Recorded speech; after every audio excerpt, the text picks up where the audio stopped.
So I have to admit, I'm kind of using this video as an excuse to drink because what other reason is there?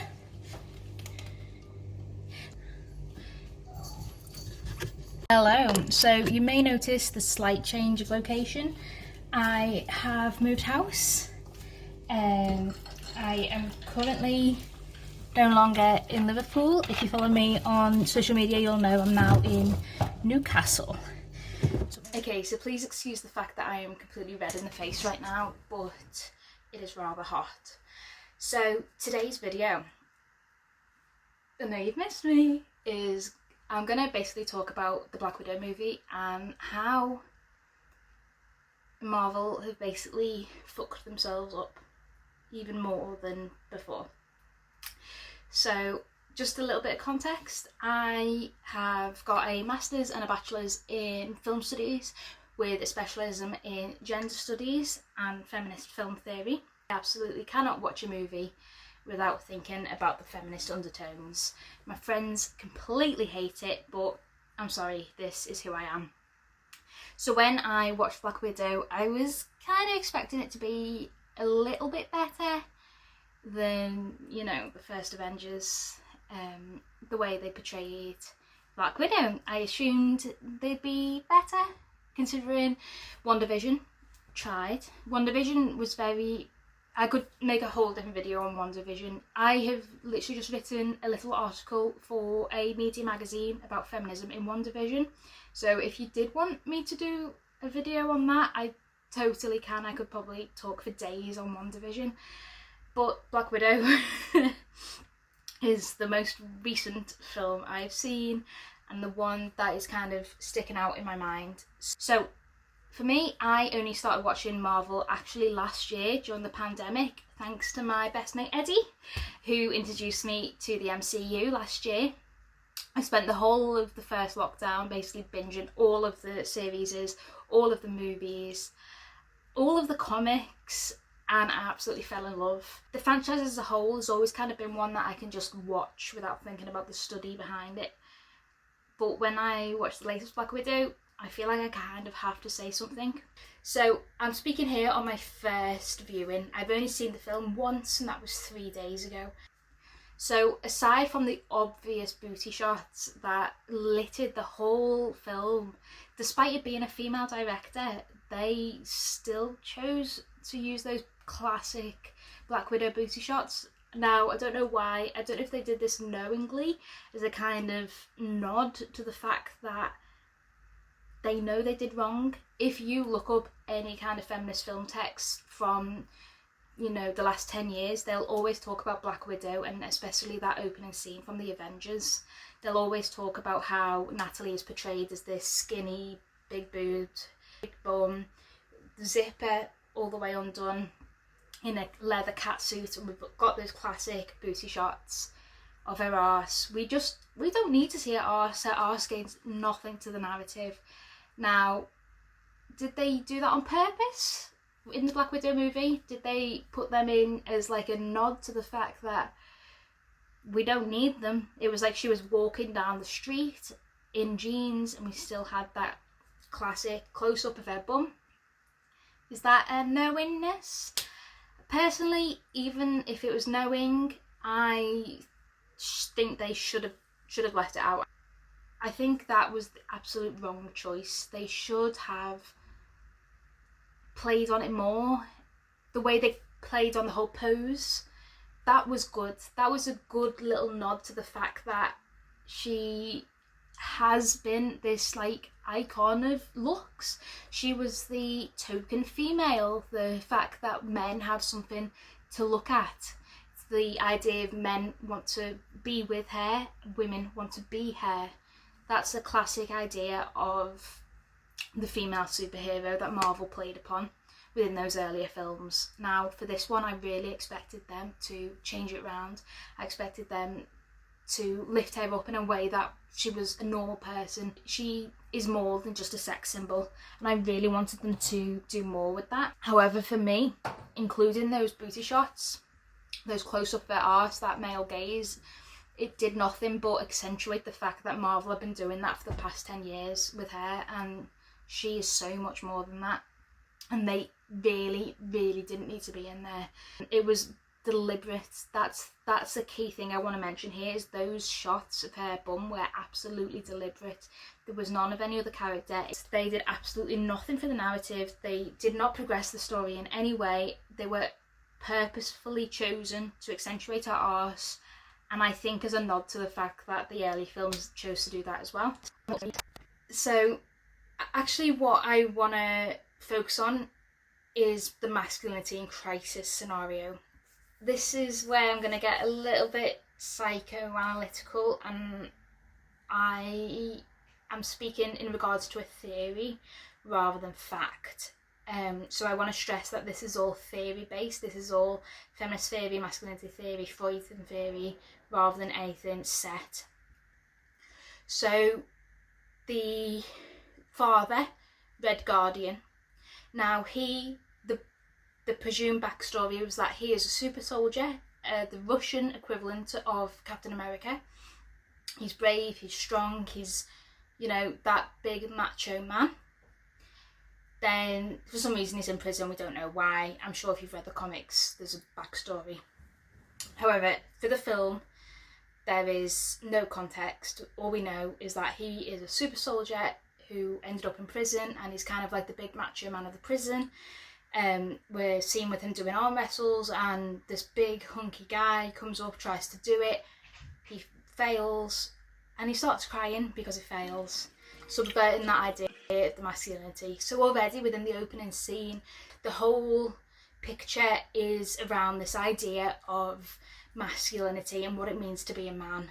So he is like a fat dude, and he wins against this big muscly guy, and the muscly guy ends up crying, and he calls him girl. So already we have an association with the idea of masculinity and what it means to be a man and to be that big strong figure within this whole prison of men. He is the strongest. Okay, so in that prison environment where it's all men, Red Guardian is the strongest. And then within the next scene he gets saved. Now he doesn't get saved by anyone, he gets saved by two young women who happen to be his daughters. This is where things get a little bit interesting. So here we're subverting the idea of masculinity. So we've got this picture of the big guy, the big strong guy, the one who is in the prison top dog, and then he has to get saved by his daughters.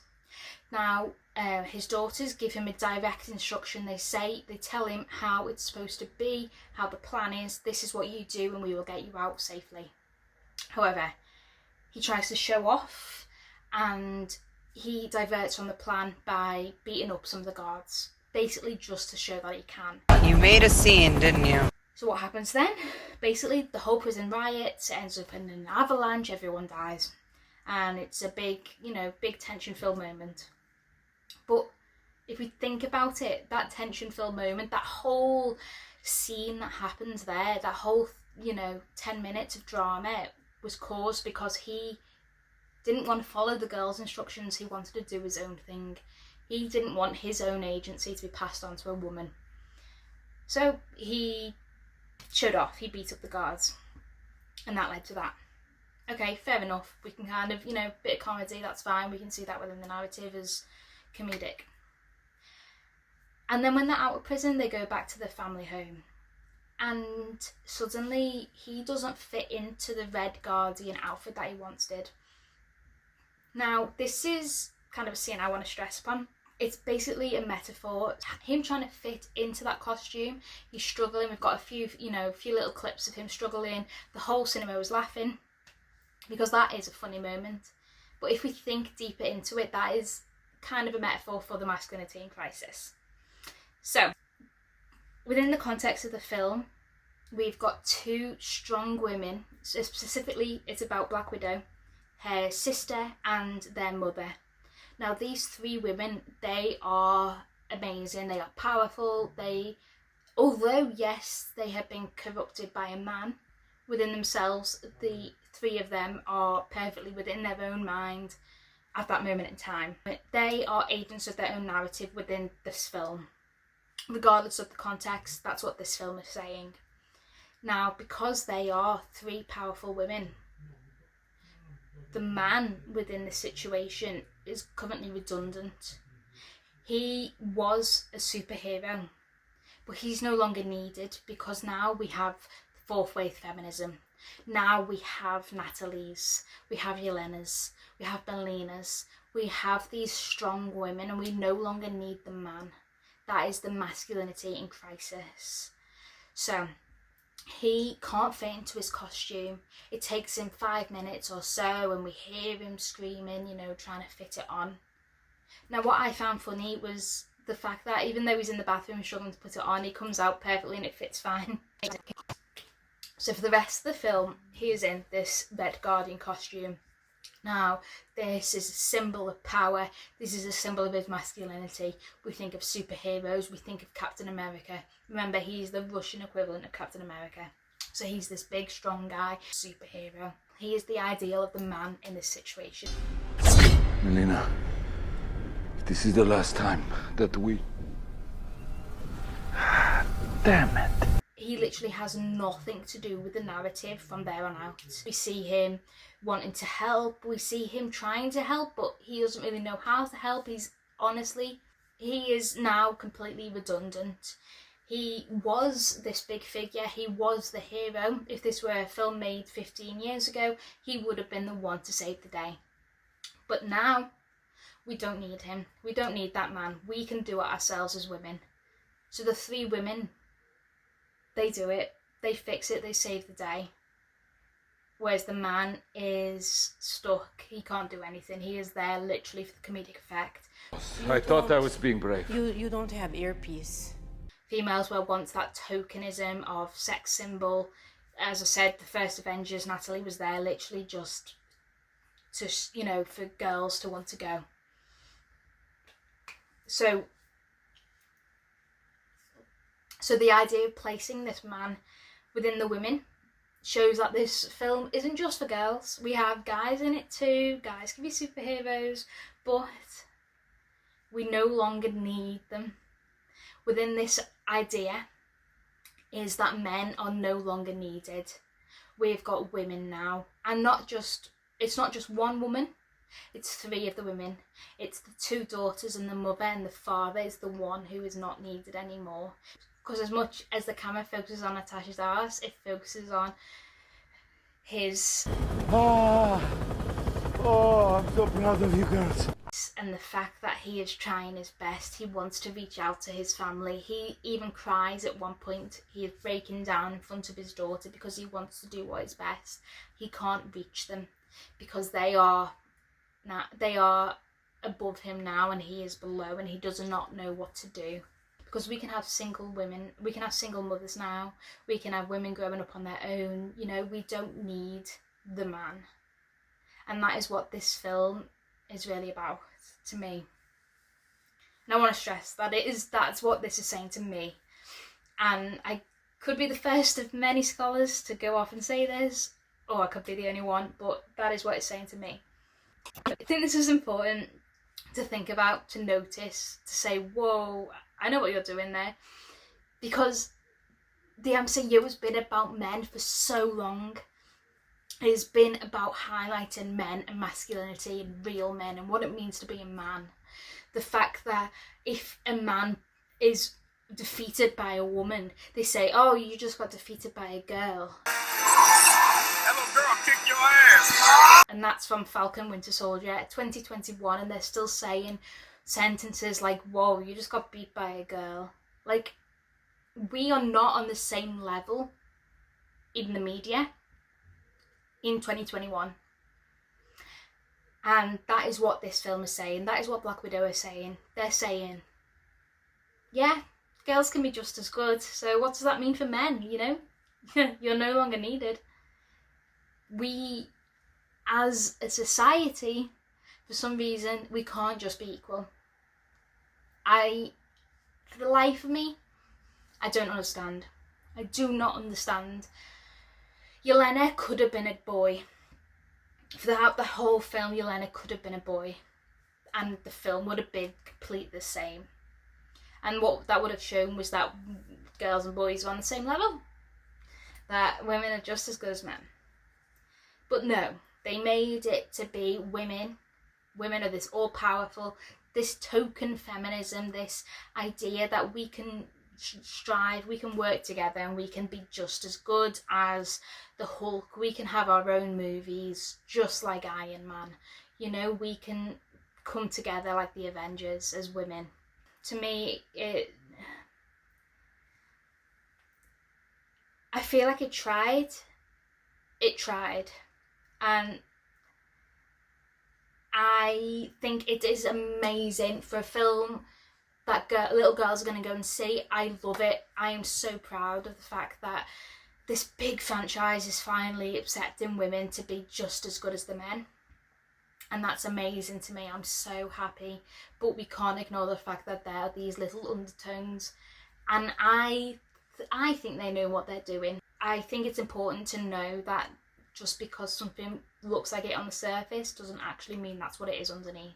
This is still a film about men, maybe for women to go and see, but it's still very much about men and men's reaction to women, and women being the all-powerful figure. And I don't know how to wrap this up, but yeah, I hope that makes sense. And please ask me any questions or anything, comment questions. I will answer them again. If you want me to keep doing videos, I know I stopped. I had like a 6 months hiatus, but I can do more if people are actually interested. I feel like I just, yeah. Okay, bye.